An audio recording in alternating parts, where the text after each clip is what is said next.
माता दीन ने FIR भरवा दी, वक्त जरूरत के लिए जगह खाली छुड़वा दी।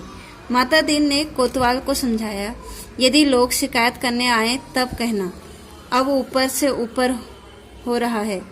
हमारे देश में यह मुहावरा 50 सालों से सरकारों को बचा रहा है, तुम भी इसे सीख लो। केस की तैयारी होने लगी। माता दीन ने कहा, अब 4-6 चश्मदीद गवाह लाओ। 4-6 चश्मदीद प्रत्यक्ष रूप से गवाह जो होते हैं उनको बोलते हैं चश्मदीद। तो यहाँ क्या करे, फिर माता दीन बोलते कि FIR भरवा दो और वक्त जरूरत के लिए जगह खाली छोड़ दो। फिर कहते कि माता दीन कोतवाल को समझाते कि यदि शिकायत अपने करने आए तब कहना, यदि कोई शिकायत कहने आए तब कहना, सब ऊपर से ऊपर हो गया।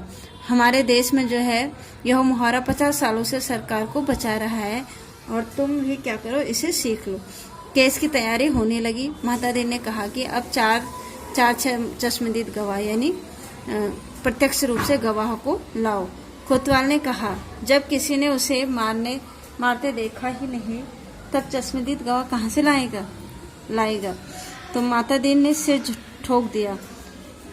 वह झल्लाकर बोला, चश्मदीद गवाह किसे कहते हैं जानते हो?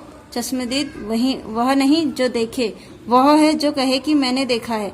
कोतवाल ने कहा, ऐसा कोई क्यों कहेगा? माता दीन बोला, मैं तुम्हें चश्मदीद गवाह बनाकर देता हूँ। 8-10 उठाई गिरों को बुलाओ जो चोरी, मारपीट, गुंडागर्दी करते हो, जुआ खिलाते हो या शराब पिलाते हो। दूसरे दिन ऐसे 8-10 लोग कोतवाली में हाजिर थे। माता दीन बोले, तुम लोगों ने उस आदमी को लाठी मारते देखा था ना? वे बोले, नहीं देखा साहब, हम वहाँ थे ही नहीं। माता दीन ने घुर्रा कर उन्हें देखा, कहा, कैसे देखा? तो बताता हूँ। तुम लोग जो काम करते हो सब इधर दर्ज है। हर एक को कम से कम 10 साल जेल में डाल सकता हूँ। तुम ये काम आगे भी करना चाहते हो या जेल में जाना चाहते हो? माता दीन ने कहा, ठीक है, तो तुमने उस आदमी को लाठी मारते देखा ना? वे बोले, देखा साहब, वह आदमी घर से निकला और लाठी मारना शुरू कर दिया तो वह बेचारा बेहोश होकर सड़क पर गिर पड़ा। तो अब देखिए कि वो क्या करते हैं। जो माता दीन होता है वो कहता है कि कोतवाल से कि तुम जो है 8-10 प्रत्यक्ष गवाह को ढूंढ के लाओ। वो कहता है कि कहाँ से लाओ जब किसी ने देखा ही नहीं उसे मारते हुए।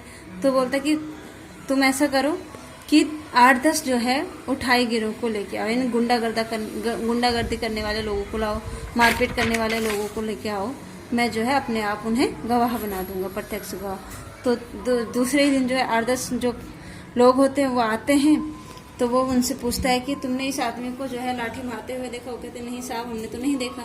लेकिन जो माता दीन होता है वो उनकी तरफ गुस्से से देखता है और बोलता है कि अगर तुमने नहीं बोला कि हमने इसको लाठी मारते हुए देखा तो मैं तुम्हें क्या कर दूंगा, 10 साल की जेल कर दूंगा और तुम्हारा ये जो शराब बेचने का काम है, गुंडागर्दी का काम है, मारपीट का काम है, वो भी बंद हो जाएगा। तो लोग क्या बोलते हैं, देखा है साहब, देखा है, हमने देखा है और इस आदमी ने जो है उस आदमी को लाठी मारी थी और वो आदमी सड़क पर गिर पड़ा।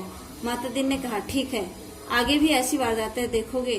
कोतवाल इस चमत्कार को देखकर माता दीन के चरणों में गिर पड़ा। जो कोतवाल था वो क्या कर रहा है, इस प्रकार की जो प्रक्रिया हो रही थी उसको देखकर वह उसके चरणों में गिर पड़ा। माता दीन ने आगे की सारी कार्य प्रणाली तय कर दी। FIR बदलना, बीच के पन्ने डालना, रोजना मचा बदलना, गवाहों को तोड़ना, सब सिखा दिया। अब जो माता दीन था उसने ये सब अपने पुलिसकर्मियों को सिखा दिया कि किस प्रकार से निरपराध को अपराधी बनाया जाता है और अपराधी को पकड़ने की जरूरत नहीं होती है। उस आदमी को 20 साल की सजा होगी जिसने कि उस आदमी को बचाकर अस्पताल लेके गया था। अब चांद की पुलिस शिक्षित हो चुकी थी। अब जो चांद की पुलिस थी वो भी अब वो सारा कुछ उससे सीख चुकी थी। अब धड़ाधड़ केस बनने लगे और सजा होने लगी। अब जो है हर केस की इंक्वायरी होने लगी और क्या होने लगी, लोगों को सजा भी होने लगी, चाहे वो निरपराध हो चाहे वो अपराधी हो। चांद की सरकार खुश थी। चांद की संसद ने एक धन्यवाद प्रस्ताव पास किया। एक दिन माता दीन का सार्वजनिक अभिनंदन किया गया, उसकी जय जयकार होगी। और जो है चांद के जो पुलिस थे, उसके वहाँ की जो संसद थी, उसने जो है माता दीन की क्या कि एक दिन सार्वजनिक अभिनंदन किया, आवा भगत की स्वागत किया और उसकी जय जयकार की।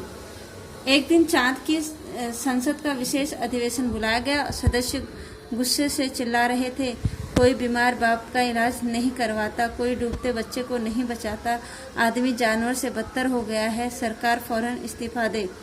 एक दिन जो है चांद की जो विशेष अधिवेशन बुलाया गया, तो सदस्य वहाँ के जो लोग थे वो गुस्से से चिल्ला रहे थे और बोल रहे थे कि कोई बीमार बाप का इलाज नहीं करवाता है, कोई डूबते बच्चों को नहीं बचाता है, आदमी जानवर से भी बदतर हो चला है, सरकार को फौरन इस्तीफा देना चाहिए।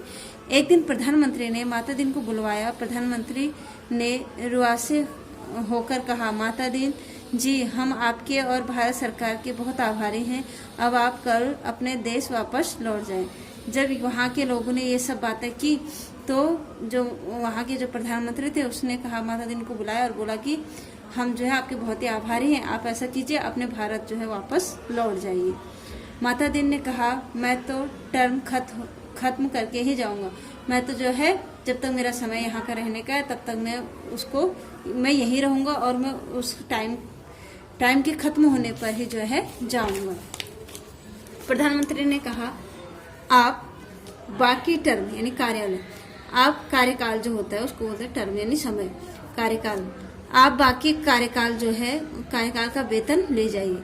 जो भी कार्यकाल तुम्हारा बचा हुआ है उसका भी वेतन ले जाइए, डबल करके ले जाइए, ट्रिपल करके ले जाइए, यानी डबल ले जाओ चाहे ट्रिपल ले जाओ, लेकिन आप यहाँ से जाओ। आखिर चांद के प्रधानमंत्री ने भारत के प्रधानमंत्री को एक गुप्त पत्र लिखा। चौथे दिन माता दीन को वापस लौटने के लिए अपने आईजी के ऑर्डर मिल गए।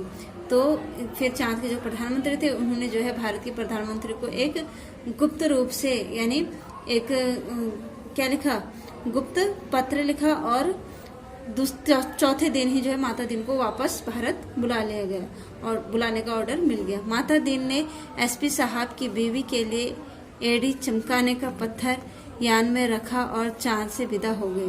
उन्हें जाते देखकर पुलिस वाले रो पड़े। अब देखो क्या हुआ कि माता दीन जो थे वो एसपी साहब की बीवी के लिए एड़ी चमकाने वाले एक पत्थर वहां से लेके आए और अपने यान पर बैठ गए और वहां से विदा हो गए। लेकिन जो वहां की पुलिस थी वो उनको जाता देखकर रोने लगी। क्यों रोने लगी? क्योंकि जो है उन्हें अब जो है अपनी सख्ती से काम करना पड़ेगा, नहीं तो वो क्या करते थे, उसके माता दीन की तरह उल्टा सीधा काम कर रहे थे उसको देखकर, तो अब वो रो पड़े। यहाँ पर जो है हमारा पाठ समाप्त होता है। तो हमने इसमें क्या देखा कि किस प्रकार से जो है जो पुलिस इंस्पेक्टर होता है वो किस तरीके से निरपराध व्यक्ति को अपराधी बना देता है और भ्रष्टाचार को इसमें दिखाया गया है। तो भ्रष्टाचार पर यानी पुलिस अधिकारियों की जो है इसमें भ्रष्टाचार के पूरी आलोचना हुई है, व्यंग हुआ है उन पर, उनका मजाक उड़ाया गया है। तो यहाँ हमारा पाठ समाप्त होता है। धन्यवाद।